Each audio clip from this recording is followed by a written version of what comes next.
வந்து soil reduce மெத்தேடில் அனுப்புவோங்க. So 2 மெத்தேடில் எப்படி வாங்கினாலும் சரி, அந்த வேரை சுற்றி வந்து பார்த்திங்கன்னா கம்பல்சரி மண் இருக்கும்.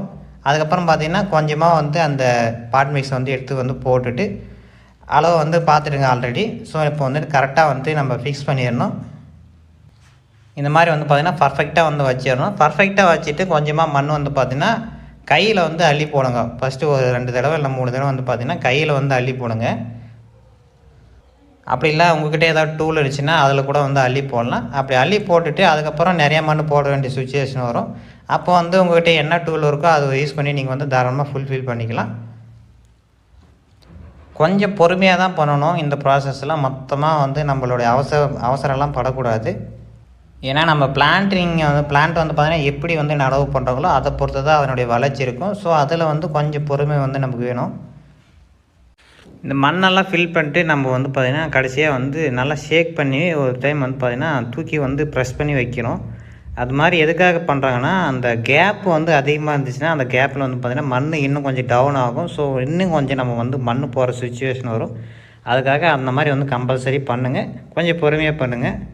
இந்த மண்ணெல்லாம் ஃபுல்ஃபில் பண்ணும்போது நிறைய பேர் என்ன காமனான மிஸ்டேக் பண்ணுறாங்கன்னா, பாதியோட மண் ஃபுல்ஃபில் பண்ணி நிறுத்திடுறது. இது வந்து பார்த்திங்கன்னா இந்த முடிஞ்ச வரையும் வந்து பார்த்திங்கன்னா ஃபுல்லாக வந்து கவர் பண்ணிடுங்க. கவர் பண்ணிவிட்டால் நாளைக்கு நம்ம தண்ணி ஊற்ற அதுலேருந்து கொஞ்சம் கொஞ்சமாக மண் வந்து வெளியேறும். அதனால தான் சொல்கிறேன், நீங்கள் ஃபுல்ஃபில் பண்ணும்போதே வந்து ஃபுல்லாக பண்ணிடுங்க. அப்போ தான் வந்து பார்த்திங்கன்னா உங்களுக்கு பர்ஃபெக்டாக இருக்கும். தண்ணி வந்து பாருங்கள், கடைசியில் தண்ணி ஊற்றணுமா அப்படின்னு கேட்டிங்கன்னா ரீபாட் பண்ணிவிட்டு உடனே கம்பல்சரி தண்ணி ஊற்றணுங்க. தண்ணி ஊற்றின பின்னாடி கீழே வந்து அந்த தண்ணி இறங்குதான் நீங்கள் வந்து செக் பண்ணிக்கணும். அப்படி தண்ணியெல்லாம் வந்து இறங்கலாம் அந்த ஹோல்ஸ் வந்து பார்த்திங்கன்னா நல்லா சரியாக போடலன்னு அர்த்தம். ஹோல்ஸ் இருந்தால் மட்டும்தான் அதில் அதிகப்படியான தண்ணியெல்லாம் தேங்காது. ஏன்னா மழை காலத்துலலாம் தண்ணி ஏகப்பட்டதாக தேங்கி நின்றுச்சுன்னா அதே அளவுக்கு அதிகமான தண்ணி இருக்கிற பட்சத்தில் அந்த லீஃபெல்லாம் எல்லோவாக மாறி செடி வந்து பார்த்திங்கன்னா அழுகி போயிடும். ஸோ எக்காரணத்தை கொண்டும் பாட்டோ க்ரோ பேக்கோ எது வாங்கினாலையும் அதில் ஹோல்ஸ் இருக்கிற மாதிரி செக் பண்ணிக்காங்க. ஒரு பர்ஃபெக்டான ரீபாட் வந்து அப்படின்றது வந்து பார்த்திங்கன்னா இதுதாங்க.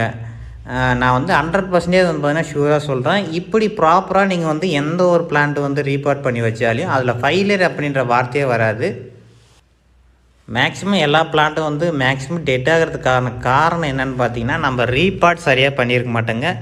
என்ன கிடைக்குதோ அதில் எடுத்து ரீபாட் பண்ணுறது, ஏதோ ஒரு கவரில் ரீபாட் பண்ணுறது, இந்த மாதிரி மிஸ்டேக்கெல்லாம் எக்காரணத்தை கொண்டும் பண்ணாதீங்க.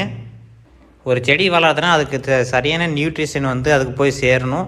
சரியான மண்கலவை இருந்தால் மட்டும்தான் அதனுடைய வளர்ச்சி வந்து பார்த்திங்கன்னா நல்லாயிருக்கும். இந்த ஒரு பேசிக்லேயே நிறைய பேர் மிஸ்டேக் பண்ணுறதுனால மட்டும்தான் செடியோட வளர்ச்சி இருக்கிறதுல. நம்ம பாட்டிங் மட்டும் கரெக்டாக பண்ணிட்டா அது வளர்கிறத வந்து பார்த்திங்கன்னா யாராலையும் தடுக்க முடியாது. நான் 100% ஷூராக சொல்கிறேன்.